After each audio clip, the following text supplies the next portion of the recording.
द्वितीया पुनः पार्वत्या जगनस्तनतटे शृङ्गारभारलसम् अन्यद्धूरनिरस्तचापमधना क्रोधोन्नलोदीपितम्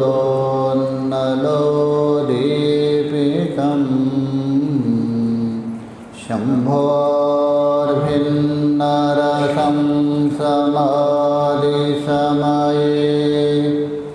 नेत्रत्रयं पातु वः। गुरुर्ब्रह्मा गुरुर्विष्णु गुरुर्देवो महेश्वरः गुरुः साक्षात् परं ब्रह्म तस्मै श्री गुरवे नमः तस्मै श्री गुरवे नमः। ओम शांति शांति शांति। हम लोग योग सूत्र के विभूति पाद को लेकर विचार कर रहे। तो यहाँ तक विचार हुआ तो 3 प्रकार का जो परिणाम बता दिया, धर्म को लेकर, लक्षण को लेकर और अवस्था को लेकर। ये जो 3 प्रकार का जो परिणाम है उसमें संयम करने से, मतलब धारण ध्यान समाधि, ये जो योगी के अंदर, साधक के अंदर अतीत और अनागत है उसका साक्षात्कार होता है। अतीत में क्या था और अनागत में क्या होगा इसका ज्ञान होता है। उसके बाद जो हम व्यवहार करते हैं, शब्द प्रयोग करते हैं, वहाँ 3 रहता है, शब्द है, अर्थ है और ज्ञान। तीनों अलग अलग है किंतु मालूम पड़ता है एक जैसा, संकीर्ण जैसा। इन तीनों को अलग करके, असंकीर्ण करके, मिलावट नहीं, शब्द अलग है, अर्थ अलग है और उसका जो बोध है, ज्ञान, वो अलग है। इन तीनों के ऊपर यदि संयम किया तभी जो साधक है, योगी, सभी पशु पक्षियों की जो भाषा है उसका ज्ञान होता है। उसी को लेकर हम विचार कर रहे। यहाँ भाष्यकार शब्द की जो प्रक्रिया है बहुत सुंदर से समझाएंगे, विस्तार पूर्वक, इतना अन्यत्र नहीं मिलेगा। हम मोटे तरफ से समझते शब्द है करके, तो यहाँ इतना ढंग से समझाएंगे शब्द क्या है, अर्थ क्या है, बोध है क्या। उसके लिए बता रहे, देखिए भाष्य में, देखिए भाष्य में बता रहे, पहले यहाँ जो शब्द को लेके बता रहे, तत्र सूत्र में आए हुए जो शब्द है, अर्थ है और प्रत्यय, ये सब संकर है, मिलावट है। और उसमें शब्द की वास्तविकता क्या है,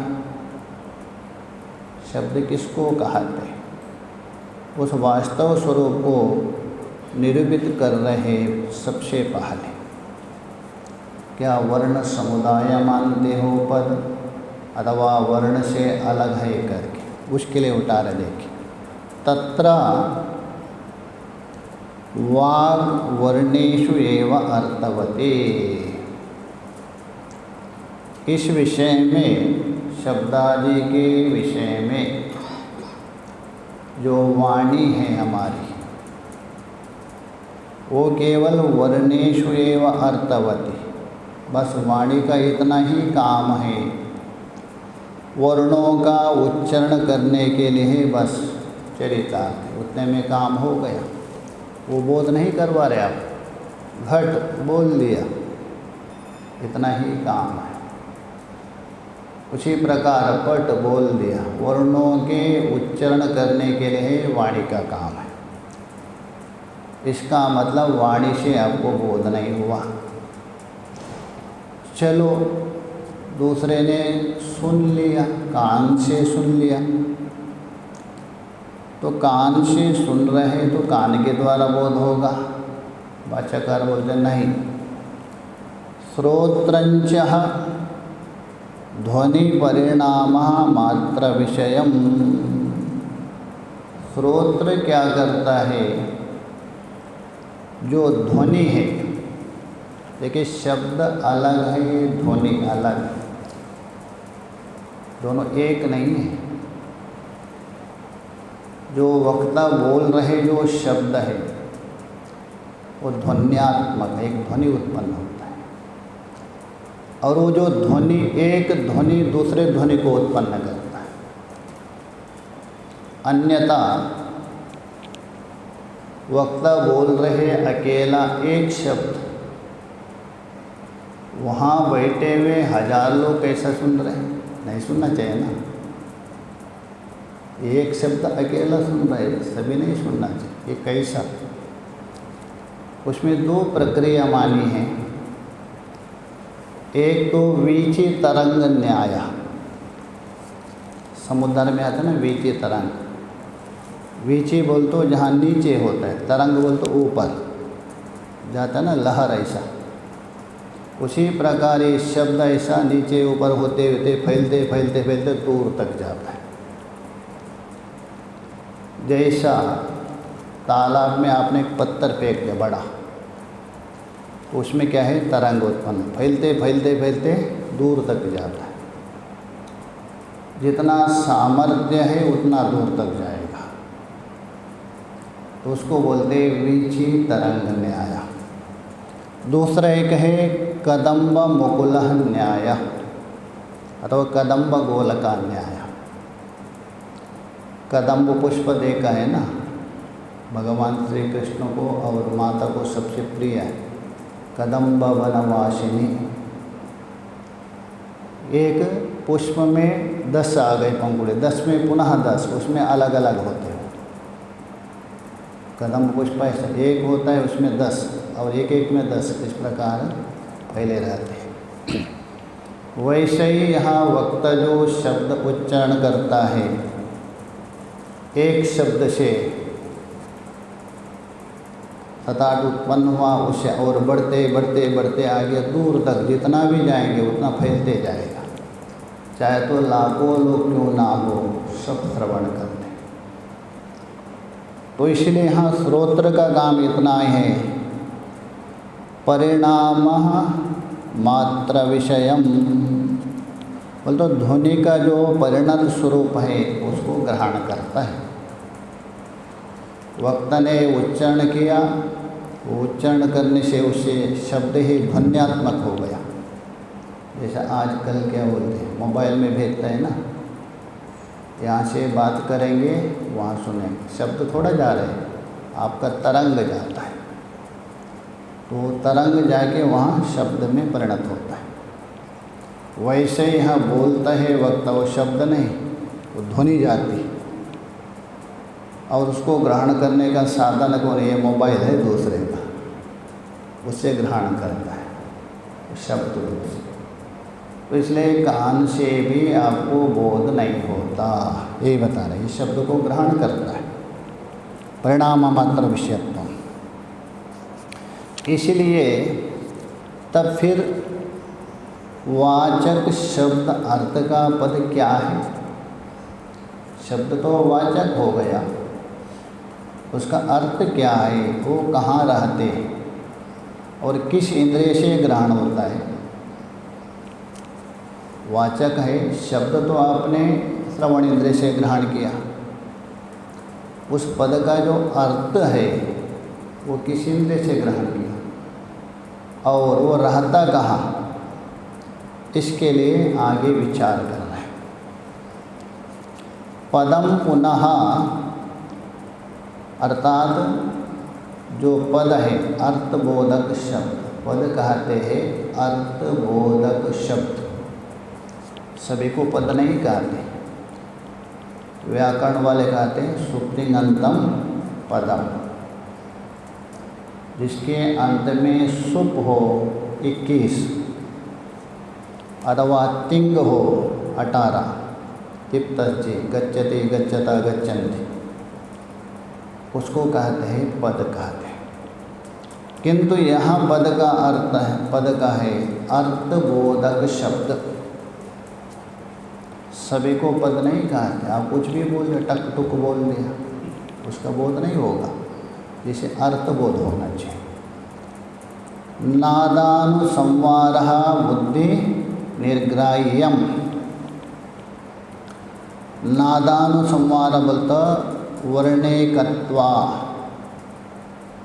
आपादनः बुद्धि के द्वारा ग्रहित किया जाता है। जैसा मान लीजिए मैंने बताया घटम आनयतु, घटम आनयतु। देखिए एक शब्द, एक बार आपने एक ही अक्षर उच्चारण किया, दो उच्चारण नहीं कर सकते। घ बोल दिया आ, उसके बाद घ हो गया आपका व्यंजन, आ हो गया स्वर। तो एक बार घ बोलते हैं, आ नहीं, आओ बोलते समय घा समाप्त हो गया, प्रत्यक्षण में नष्ट हो रहा है। आना या तू में जो ऊ बोलेंगे आप, घटम आनयतु, तो तू बोलते समय में आपके पहले के जितने भी ध्वनि है समाप्त हो गए, तो आपको बोध नहीं होना चाहिए। बोध कैसा होता है? अंतिम में जो है ना, बोध नहीं होना चाहिए। इसलिए मान रहे आप बोलते समय में जो नाद उत्पन्न होता है, वो नाद एक संस्कार छोड़ देता है। जैसा घट घ अ ट अ, घट आनयतु, और वो संस्कार क्या करते हैं? अंतिम जो वर्ण उच्चारण करते हैं आप, तू शब्द, तू में भी ऊ, वो एक स्फोट को उत्पन्न करता है। इसको बोलते स्फोट कहते हैं, पद स्फोट कहते हैं। स्फोट मतलब अर्थ को स्फुटित करने का एक सामर्थ्य रहता है। किसमें? अंतिम वर्ण। पहले वर्ण सब समाप्त हो गए आपके। घटम आनयतु अथवा गच्छतु, भोजनम कुरु, कोई भी शब्द अंतिम वर्ण बोलते हुए, तो अंतिम वर्ण और पूर्व का संस्कार मिलके एक उसके बुद्धि में एक स्फुरित होता है अर्थ। इसलिए देखिए कभी कभी एकाग्र बुद्धि ना हो, अन्य मनस्क हो, शब्द तो सुना, अंतिम वर्ण बोलते हुए अर्थबोध नहीं हो रहा आपको। क्यों? पहले का संस्कार ठीक से नहीं पड़ा है, अर्थात उनको ठीक से आपने ग्रहण नहीं किया। यही बता दें। नादानुसंवारः बुद्धि निर्ग्राह्यम, अर्थात नाद मतलब शब्द, वर्ण एकत्व आपादना बुद्धि के द्वारा ग्रहित किए जाने वाला वो स्फोट रूप है। बोध मतलब स्फोट, पद से भी नहीं होता है, वाणी से द्वारा भी नहीं होता है, कान से भी नहीं होता है, ये बुद्धि के द्वारा ग्रहण होता है अर्थ। कभी अंतिम जो वर्ण आप सुनेंगे कान से, वाणी से बोल रहे दूसरा, कान से आप सुनेंगे तो अंतिम वर्ण सुनते समय आपका बुद्धि में एक स्फुट होता है। स्फुट मतलब स्फुरित, सारा एक साथ स्फुरित होता है। जैसा अग्नि लग गई अथवा तेल हाथ में गिर गया, एकाएक फपोले नहीं आते, एकाएक, वैसे ही यहाँ वो देखें, और इसी का नाम है पदस्फोट कहते हैं। व्याकरण में ऐसा अलग अलग स्फोट माना है, पदस्फोट है, वाक्य स्फोट है, भिन्न भिन्न विचार के। पद भी आपको अर्थ को स्फुटित करता है, सभी पद समुदाय वाक्य स्फुटित करता है, बहुत विचार के। यहाँ थोड़ा संकेत दे रहे हैं, तो ये बता रहे हैं वर्णः, तो निचोड़ से आया क्या, ये जो शब्द उच्चारण कर रहे हैं, कान के द्वारा ग्रहण कर रहे हैं, तो अर्थबोध कौन कर रहे हैं, बुद्धि ग्रहण कर रहे हैं। किसके द्वारा, स्फोट के द्वारा। वर्णः, जैसा वर्ण का मतलब गौ शब्द है, उसमें कितने, दो वर्ण है, गकार और औकार। एक व्यंजन वर्ण हो गया, औ हो गया, स्वर हो गया, और एक विसर्ग है, गौ हो। तो वर्णः एक समयस्य असंभवित्वात्, चाहे तो कितना भी तेज बोलने वाला व्यक्ति क्यों ना हो, कितना भी बुद्धिमान क्यों ना हो, एक समय में एक ही वर्ण उच्चारण करें, दो नहीं कर सकता है, नियम है। गौ बोलते समय पहले ग बोल दिया, उसके बाद औ बोल दिया, उसके बाद विसर्ग, भले गौ हो एक साथ बोल, क्रम से जाता है वहाँ। तो ये बोल रहे एक समय असंभवित्वात्, एक ही समय अर्थात एक ही क्षण में, एक साथ युगपत उत्पन्न और स्थित नहीं हो सकता है। एक समय में आप बोल भी नहीं सकते और एक समय में आपका ध्वनि रह भी नहीं सकती। जैसे रामा बोल रहे आप, पहले रा बोल दिया आ, रा बोलते समय में माँ नहीं रहेगा, और माँ बोलेंगे तो फिर रा समाप्त हो गया। एक साथ उच्चारण भी नहीं कर सकते हैं और एक साथ रह भी नहीं सकते, तो बोध कहाँ से होगा वो, तो ये बता रहे। तो एक साथ नहीं रहे, इसलिए परस्परः निरनुग्रह आत्मनः, परस्पर बोल तो एक दूसरे को, उपकार्य और उपकारक नहीं होते। देखिए उपकार्य और उपकारक कभी होगा, दोनों एक साथ में हो तभी उपकार्य उपकारक।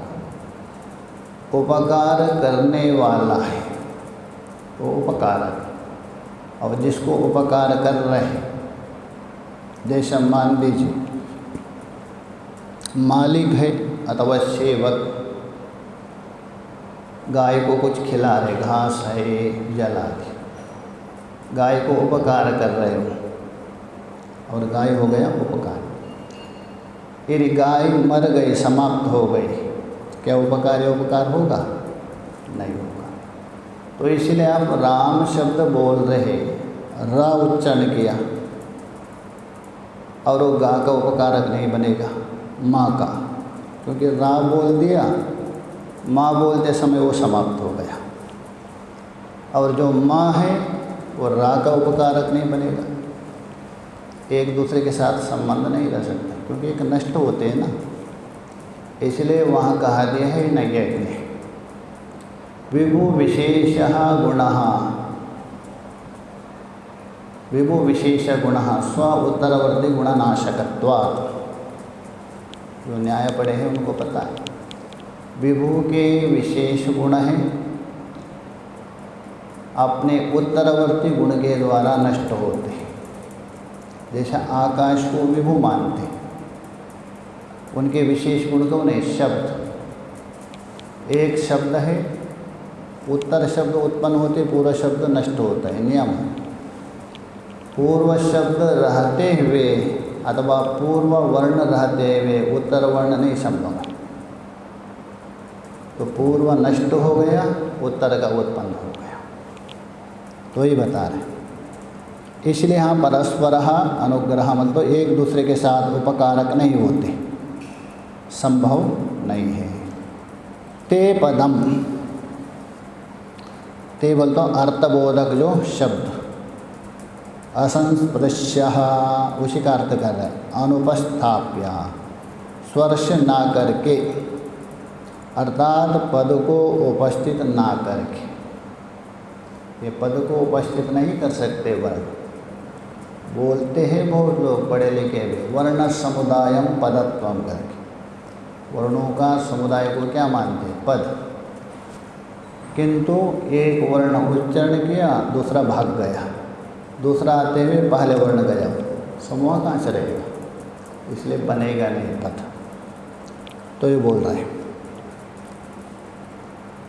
आविर्भूतः तिरोभूतश्च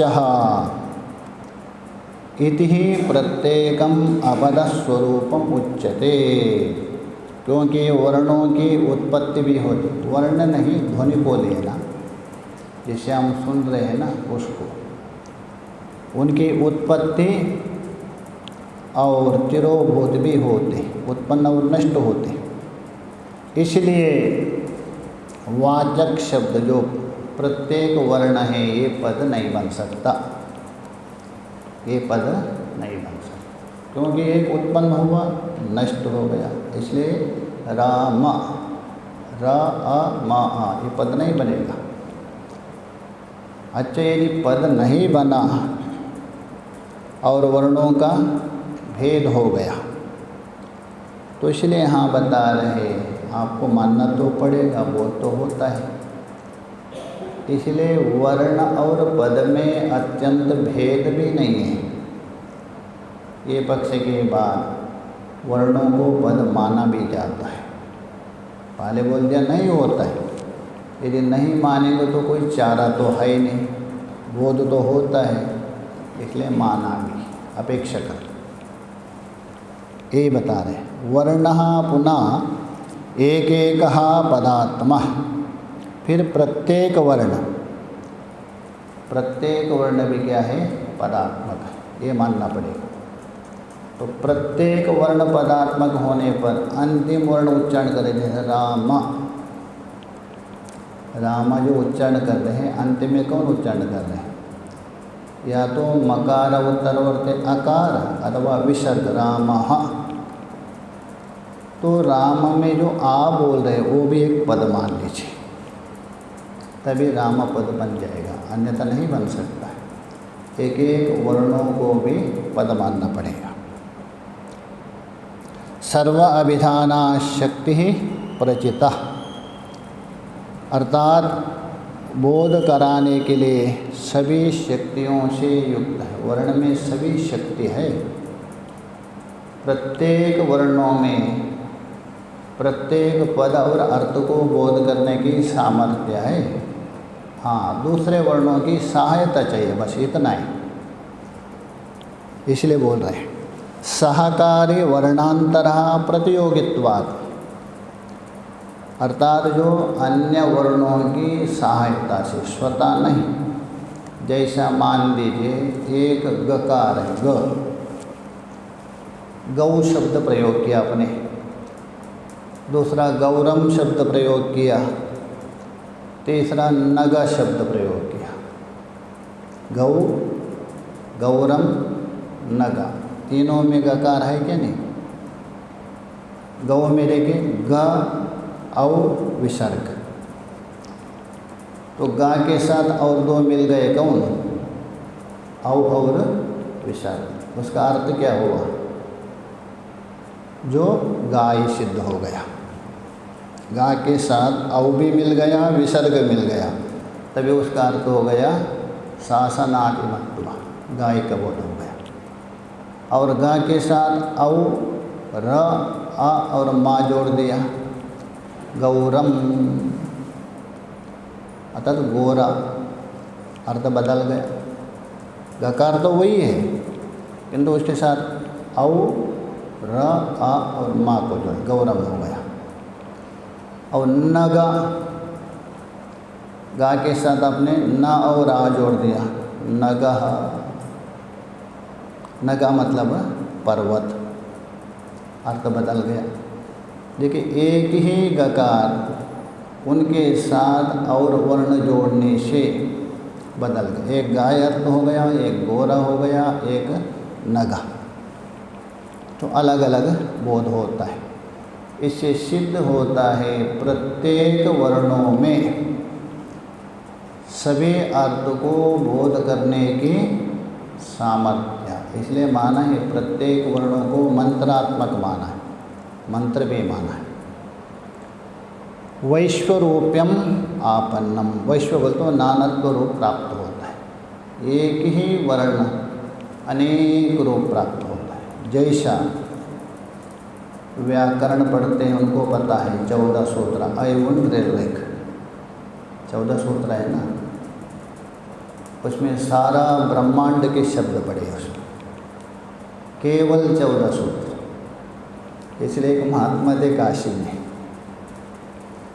विश्वनाथ को जल चढ़ाने जाते थे, बस वही सूत्र बोलते थे, आए वो ड्रेस के हो, और बोलते थे इससे जो श्लोक चाहिए आप बना दे दो आपको जो इष्ट श्लोक है ना उसको आप बनाओ। माहेश्वराणी है ना वो, महेश्वर से आए हुए सूत्र है डमरू से, आए उंडल और उससे ही जल चढ़ाता, आए उंडल के मुँह करके। और अंतिम में कहते भगवान आपके सूत्र से मैंने अभिषेक किया, श्लोक तो मैं बना नहीं सकता, आपको जो श्लोक चाहिए वो बना दीजिए, जो स्तुति चाहिए बना दीजिए। कहने का मतलब ये 14 सूत्र है, उसमें 14 ब्रह्मांड के शब्द छुपे, इसलिए वहाँ 14 माना है। तो कहने का मतलब प्रत्येक वर्णों में सभी पदों को उत्पत्ति करने की सामर्थ्य है, किंतु सहायक चाहिए। इसलिए बोले वैश्वरूपा, वैश्वरूप बोल तो अनेक रूपापन्ना। उसको स्पष्ट कर देखे, पूर्वस्याः उत्तरेण उत्तरस्या पूर्वेण। पूर्व बोल तो पहले स्थित वर्ण, उत्तर स्थित वर्ण के साथ, और उत्तर स्थित वर्ण है पूर्व के स्थित वर्ण के साथ विशेष अवस्थिति ही, विशेष रूप से उपस्थित होना चाहिए। जैसा मान लीजिए राम शब्द है एक, पूर्व में हो र, उसके बाद अ, म, आ, अथवा यदि अक्षर ले तो र और मा लीजिए। पूर्व हो गया रा, उसका संबंध माँ के साथ, माँ का संबंध रा के, तभी आपको राम का बोध होगा। मतलब उसमें सामर्थ्य होना चाहिए। कोई भी वर्ण जोड़ेगा तो नहीं चलेगा, जैसे का चा पा जोड़ दिया कोई बनेगा नहीं, उसमें सामर्थ्य होना चाहिए। इसलिए बता रहे एक स्फोट उत्पन्न होता उसमें, कौन? पूर्व पद का उत्तर पद के साथ संबंध हो वर्ण का, और उत्तर वर्ण का पूर्व वर्ण के साथ संबंध हो, तभी दोनों मिल के एक स्फोट उत्पन्न करते। जैसा आपका तार होता है ना, दोनों मिलाते क्या होता है? अर्थिंग होता है। दोनों तार मिलाने से क्या होता है? स्पार्क होता है ना। वैसे ही हम पूर्व वर्ण उत्तर वर्ण और उत्तर वर्ण पूर्व वर्ण दोनों मिले आपस में, तभी तार भी एक एक इधर गया एक इधर, तो स्पार्क नहीं होगा, दोनों मिलने पर होता। वैसे ही दोनों वर्णों का संबंध होने से रा और माँ का, राम, अतः राम का एक अर्थ का स्फोट हो गया, बोध करवाया। इसी का नाम है पद स्फोट। और ये स्फोट है ना अखंड स्फोट माना है, अखंड माना जाता है। इति बोलते इसलिए एवं बहवो वर्णः क्रमानुरोधिनः अर्थसंकेतेन अवचिन्नः। इस प्रकार बहुत से वर्ण 50 अथवा 52 मानते, ये बहुत से वर्ण क्रमानुरोधिनः, उसको क्रम होना चाहिए, व्यतिक्रम से नहीं होगा। क्रम से जोड़ेंगे तो ही होगा, अन्यथा नहीं बनेगा। क्रम मतलब पूर्वोत्तर क्रम। उसके अपेक्षा रखते हुए वो क्या करते हैं? क्रमानुरोधिना अर्थ संकेतेन अवचिन्नः, अर्थ विषय का संकेत करते हैं, बोध करवाते। मतलब अनेक वर्ण पूर्व और उत्तर के साथ संबंध रखकर एक विशेष स्फोटात्मक अर्थ आपको बोध करवाते, कितना भी बड़ा क्यों ना हो। ईयन्ते, ईयन्ते मतलब गम्यन्ते, ऐसा अर्थावचिन्ह को बोध करवाने में समर्थ रहते। सर्वाविधानः शक्ति परिव्रताः एते, सब कुछ बोधित करने की शक्ति से संपन्न है। ये जो वर्ण है उनमें सब कुछ बोध करने की सामर्थ्य है, ऐसा नहीं। हाँ, इतना है दूसरे वर्ण के सहायक, बिना सहायता से नहीं होता। ऐसा नहीं, एक एक वर्णों का भी अर्थ माना है, एक एक वर्ण है उसको लेकर भी अर्थ माना है। जैसा नंदिकेश्वर काशी का है, नंदी भगवान है ना शंकर जी का, वो 14 सूत्र के ऊपर उन्होंने लिखा है अकार इकार उकार का। इकारो वृत्तिवाचका शक्तिवाचकश्च, आयोड में जो ई है ना ये वृत्ति है, शक्ति का वाचक, इसलिए शव में जोड़ दीजिए, क्या बनेगा? शिव बनता है। भगवान शिव क्या है? स्थाणु है, कूटस्थ है, शव के समान है। स्थाणु का मतलब क्या? पड़े रहता है बिल्कुल। और इकार जोड़ने से शिव बन गया शक्ति के साथ। ये नंदिकेश्वर ने वहाँ व्याख्या के एक एक वर्णों का, आकार का क्या अर्थ है इकार करके, इसलिए प्रत्येक वर्णों का भी अर्थ है। आपका वेदांत मिलेगी ओम में आकार मतलब क्या है? आकार ब्रह्म का वाचक है, उकार विष्णु का, मकार महेश्वर, जागृत स्वप्न का वाचक है। तो इसलिए बोल रहे हैं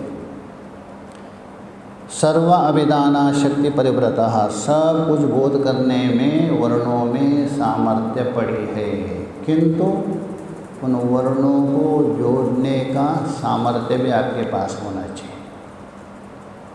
किस वर्ण के साथ कौन सा वर्ण जोड़े, उसे अर्थ निकलता है अथवा नहीं, ये भी जानकारी होना चाहिए, अन्यथा नहीं। ये ते है ये गकारः औकारः विसर्जनीय, जैसे गौ शब्द देखे कैसा बना, पहले ग है, उसके बाद औ है, उसके बाद विसर्ग लगा है तो बना गौ। ये तीनों मिलके आपको क्या बोध हो रहा है? अर्थात गाय का बोध करवा रहे। शासनादिमंतम अर्थम द्योतयन्ते, गौर किम लक्षणम, गाय का लक्षण क्या है? सींग वाली गाय है ये नहीं, आपका ये लक्षण है अतिव्याप्ति, भैंस में है। और यदि कहेंगे एक शपवत्वम, एक खुर वाली गाय है, असंभव। इसलिए गाय का लक्षण है शासनादिमत्वम, गले के अंदर लटकता ना जल्लरी जैसा, उसको बोलते गला कंबल। तो गौ शब्द के द्वारा क्या बोध हो गया? शासनादिमत्व। यहाँ एक उदाहरण है और भी समझ लीजिए। रामः, र अ म अ विसर्ग, रा और आ को जोड़ दिया, म और आ को जोड़ दिया और विसर्ग लगा रामः। तो आपको क्या स्फोट हो रहा है? राम का मतलब है दशरथ का पुत्र है, अयोध्या का राजपुत्र, ये सब मिलके तो ये बता रहे हैं। द्योतयन्ति तदेतेषाम् अर्थ संकेता अनवचिन्नानाम्, इसलिए इन वर्णों का अर्थ के संकेत से युक्त है। प्रत्येक वर्ण प्रत्येक अर्थ के संकेत से युक्त होते हैं, युक्ता। उपसंवरितः ध्वनि क्रमाणाम्, अर्थात समाप्त हुए ध्वनि के क्रम वाले वर्णों को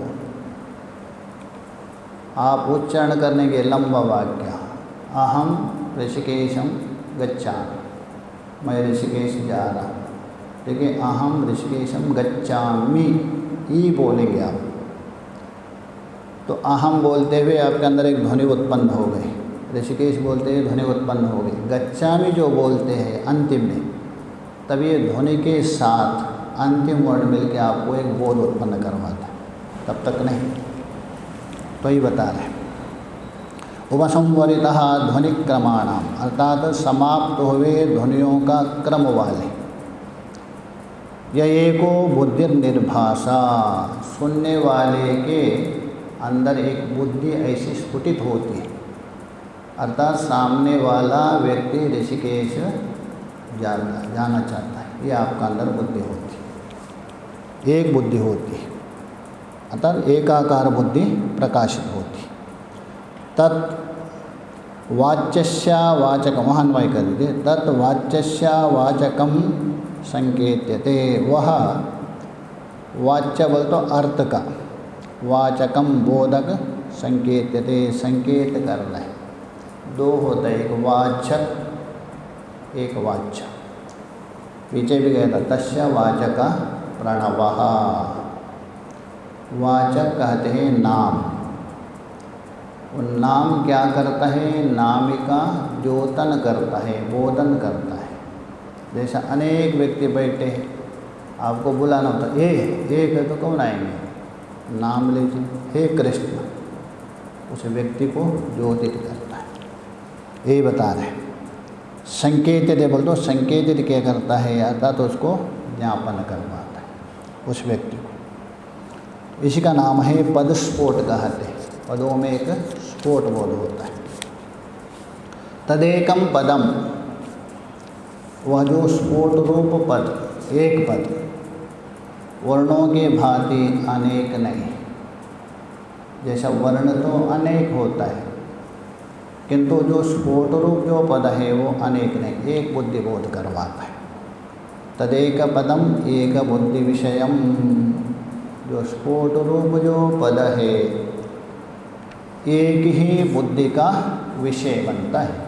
अंतिम में जाके एक, वर्ण तो अनेक है आपकी, किंतु जो बोध होता है वो एकत्वेन। जैसा रस्सी है,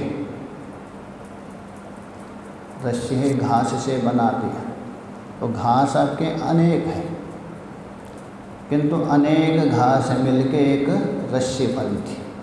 वैसे ही जो वर्ण तो अनेक है, तो अनेक मिलके एक पद होता है, वहाँ आपको एकत्व बुद्धि होती। घास में कितनी अनेकत्व बुद्धि हो रही थी, और उससे बनाया हुआ रस्सी में एकत्व बुद्धि। ये अनेक रस्सी नहीं कह सकते आप, एक। वैसा ही यहाँ जो स्फोट रूप पद है, वो जो बोध तो आपको अनेक वर्णों से हो रहे, किंतु वो एक ही है। तो ये बता रहे हैं एक प्रयत्न क्षिप्तम, अर्थात वो जो है एक ही प्रयत्न से व्यंजित अर्थात उत्तापित होता है। स्फोट रूप एक प्रयत्न से बोध होता है उसका अंतिम। अभागम अक्रमम, भाग या अंश से रहित है और उसमें क्रम भी नहीं रहता। जो अंतिम में आपको बोध होता है ना, उसका आप विभाजन नहीं कर सकते। उसका विभाजन जैसा मान लीजिए राम शब्द बोल दिया, वर्णों का तो आपने विभाजन किया, र अ म आ, ये विभाजन किया। राम पद के द्वारा जो बोध हो रहा है आपको, वो कैसा है, अखंड है। उसका विभाजन भी नहीं कर सकते हैं, ना उसमें क्रम नहीं, एकाएक बोध होता है। अयोध्या का राजा है करके, इसलिए बोल रहे अभागम बोल तो विभाग नहीं है, अखंड है, ना उसमें कोई क्रम भी नहीं होता है, एक साथ स्फुरित होता है। अवर्णम, और उसको वर्ण भी नहीं माना जाता है, वो तो एक बोधात्मक है, ज्ञानात्मक है, वो वर्ण रूप नहीं है। बौद्धम, अर्थात बुद्धिनिष्ठा है, वर्ण सुनने के बाद जो पद है, पद से जो बोध होता है आपको, वो किस में रहता है? आपकी बुद्धि में रहता है। जैसा मैंने बोल दिया, राम बोल दिया, ये पद आपने सुना, उसका अर्थ कहाँ रहेगा? उसका ज्ञान आपके बुद्धि में स्फुरित होता है, सुनने वाले के बुद्धि में स्फुरित होता है। वही बताना, बौद्धम बोल तो वो बौद्ध नहीं लेना, यहाँ बौद्धम बोल तो बुद्धिनिष्ठा अथवा बुद्धिगतः, ये बुद्धि का धर्म है। तो निचोड़ के आया क्या? ये जो अर्थ का बोध होता है, कान से भी नहीं, वाणी से भी नहीं, किंतु बुद्धि के द्वारा। वाणी के द्वारा आपने शब्द उच्चारण किया, कान के द्वारा शब्द सुना, अर्थबोध किससे हो रहा है? बुद्धि से, बुद्धि से बोध हो रहा है। उसी को ये बता रहे हैं। अंत्य वर्ण प्रत्यय व्यापारा उपस्थापितम परत्रः प्रतिविपादयः अभिधेयः माने श्रोत्रेभि श्रूयमाणश्च वर्णे। अंत्य वर्ण बोल तो अंतिम वर्ण के जो भी आप उच्चारण करेंगे उसे ध्वनि उत्पन्न होगी। अंतिम जो वर्ण उच्चारण करेंगे, जैसा अहम गच्छामि, गच्छामि में अंतिम ई बोलेंगे, तो अंतिम जो वर्ण है उसका जो ज्ञान रूप व्यापार से व्यंजित प्रकाशित अभिव्यक्त होने वाला है। गच्छामि में इकार सुनते हुए आपको बोध होता है अहम गच्छामि करके, अंतिम में बोध होता है। परत्रः प्रतिविपादयः, अन्य व्यक्तियों को बताने की इच्छा से। देखिए, अन्य व्यक्तियों को आप समझा सकते हैं, बोध करवा सकते हैं, किससे? शब्दों से। आपके अंदर अथवा आपके पास जो ज्ञान है, वो ज्ञान आप दूसरे को समझा सकते, किससे? शब्द से ही समझा सकते, बिना शब्द से नहीं हो सकता।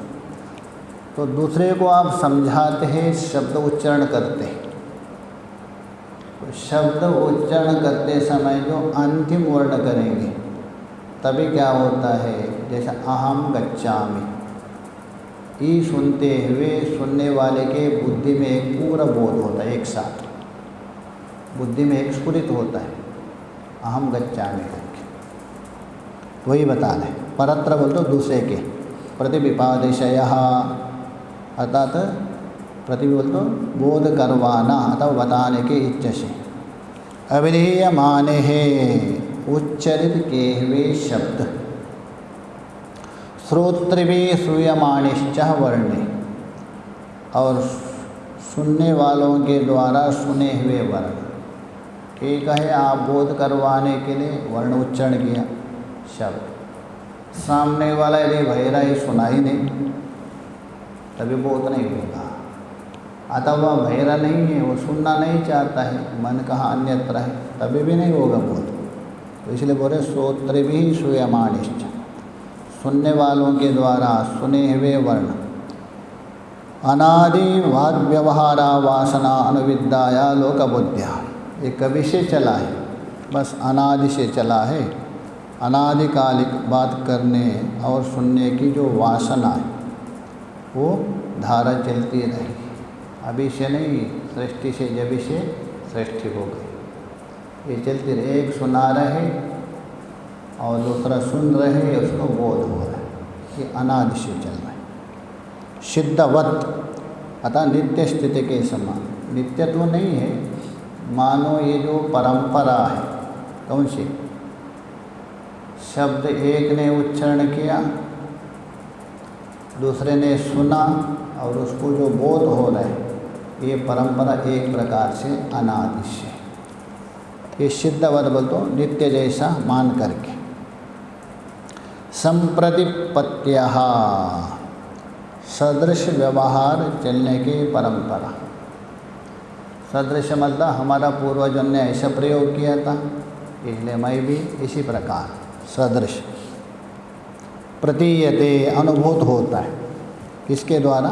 शब्द के द्वारा अनुभूत होता है। इसलिए सारा व्यवहार हो, केवल व्यवहार नहीं, अधिक से अधिक झगड़ा भी किससे होता है? शब्द से ही होता है। और अन्य को लेकर नहीं होता, शब्द को लेकर ही। पूरा महाभारत भी क्या है? एक शब्द को लेकर हुआ मानते।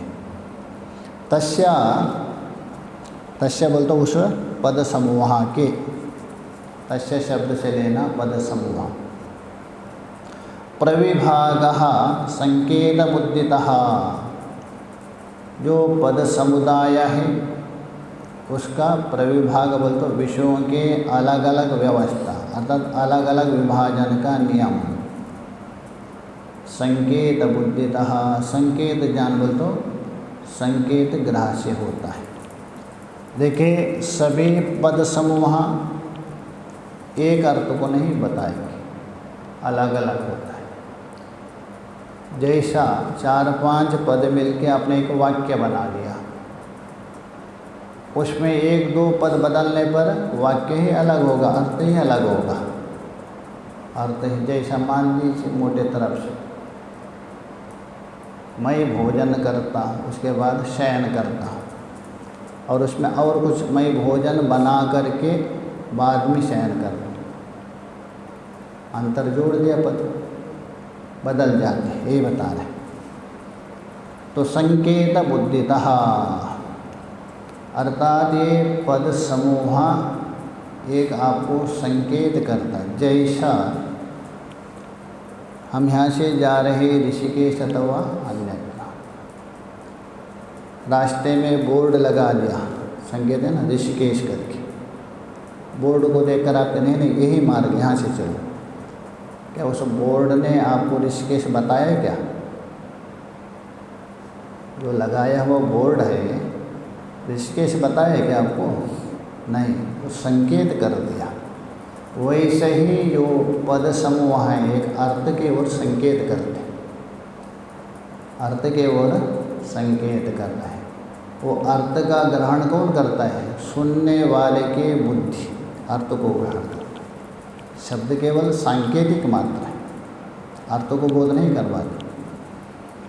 वही बता, एतावताम इतने ही वर्णों का एवं जातीय को अनुसंहारा, इतने ही वर्णों का इस प्रकार का एक ही भवन करने से बुद्धि में स्फोट हो सकता है। उसमें एक नियम है, जैसा राम कहने से वहाँ आपको 4 हो गया, 2 व्यंजन 2 स्वर।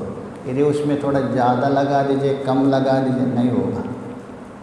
राम शब्द में और कुछ लगा दीजिए, राम है बीच में रा ता मा लगा दीजिए, बीच में ता जोड़ दीजिए अपने तरफ से, स्फोट नहीं होगा वहाँ, उसमें अर्थबोध नहीं होगा। रा है, उसके बाद माँ है, 4 वर्ण जोड़ने से ही एक राम रूप बोध होगा, व्यतिक्रमण होने से नहीं चलेगा। तो ये बता रहे इतने वर्ण जोड़ने से इतने ही मिलकर के एक बुद्धि में अर्थ का बोध कर सकते हैं। ये एक निर्णय किया है। ये किसने किया है? महापुरुषों ने, ऋषियों ने, उन्होंने किया है। एतस्यः अर्थस्य वाचकः, अतः इसी अर्थ का बोध करेंगे, दूसरे का नहीं। जैसा रा के बाद आपने आ जोड़ दिया, आगे माँ के बाद आ जोड़ दिया, विसर्ग राम हो गया। रा के बाद आपने आ जोड़ दिया, रा आ महाप्राण, और माँ आ तो राम हो गया। र के बाद आ जोड़ दिया, आ नहीं रस्व एक मात्रा, माँ के बाद आ जोड़ दिया, एक रामा एक रमा, अंतर हो गया।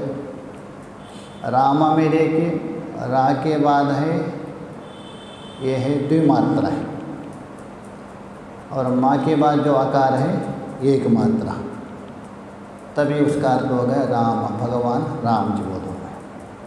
और रा के बाद यदि द्विमात्रा वाला जोड़ दिया महाप्राण, और माँ के बाद रस्व जोड़ दिया तो होगा रामा, एक रमा हो गया। दोनों का अर्थ बदल गया। वर्णों को इधर उधर करने से अर्थ भी बदल गया। एक रमा अर्थात लक्ष्मी का बोधक हो गया, रामा भगवान का बोधक। वर्ण तो वही है, बस आगे पीछे हो गए थोड़े में, रमा और रामा में। तो ये बता रहे यह जो संकेत नाम का पदार्थ क्या है, इसका ग्रहण कैसा होता है, उसको बता रहे थे आगे। अब उसका निरूपण कर रहे हैं। संकेतस्तु, संकेत समझ है ना, जो तक इंडिकेशन कर रहे आप। जो संकेत तो है पद पदार्थयो, पद और पदार्थ में इतर इतराध्यास रूप, यह अनन्य अध्यास है। किसमें?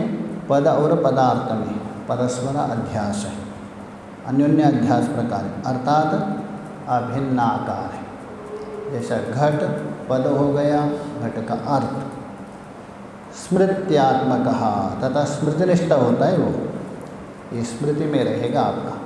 पद और अर्थ है ये परस्पर अभिन्न है, आपके स्मरण में रहेगा। जैसे राम कहने से राम का ही बोध होगा, रमा कहने से राम का बोध नहीं होगा, रमा कहने से लक्ष्मी का बोध होगा। आपके स्मरण में पड़ा है पहले से, तो ये बता रहे हैं स्मृत्यात्मक। योयम शब्द जैसा, योयम शब्द जैसे गौ शब्द है, सोयम अर्थ वही गो जाति के अर्थ में, गो शब्द है अर्थ भी गो हो गया।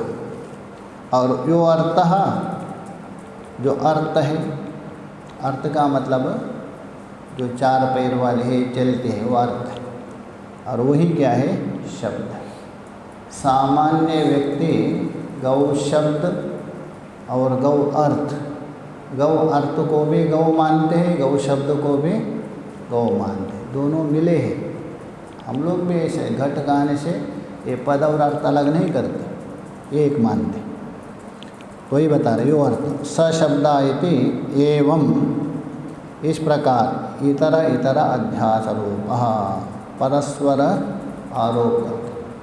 गौ शब्द को गौ अर्थ मानते हैं, गौ अर्थ को गौ शब्द है, परस्पर।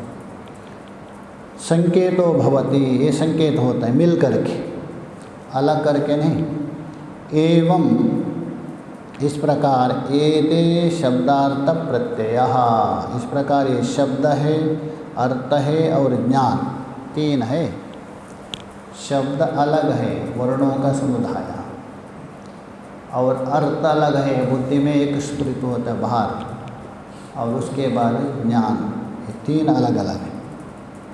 तो बता रहे शब्द अर्थ ज्ञान इतर इतरः परस्पर संकीर्ण मिले है परस्पर। गौ शब्द, गौ अर्थ और गौ का ज्ञान परस्पर मिले, जैसे उसी को स्पष्ट कर रहे भाष्यकार है, उसी को ही स्पष्ट करके बता रहे। गौ इति शब्द, गौ क्या हो गया? गा औ विसर्ग, ये शब्द। गौ यही शब्द भी है, गौरिति अर्थ, उसको अर्थ भी मान लिया, गौ को अर्थ भी मान लिया, पदार्थ। गौरिति ज्ञानम, यहाँ पर देखिए शब्द को, अर्थ को और ज्ञान को, तीनों को क्या है? हम एक गौ ही मान लिया। ये शब्द है, ये अर्थ है, ये ज्ञान है, भेद नहीं किया, सब मिल कर के मान लिया, तीनों को मिलाकर एक मान लिया।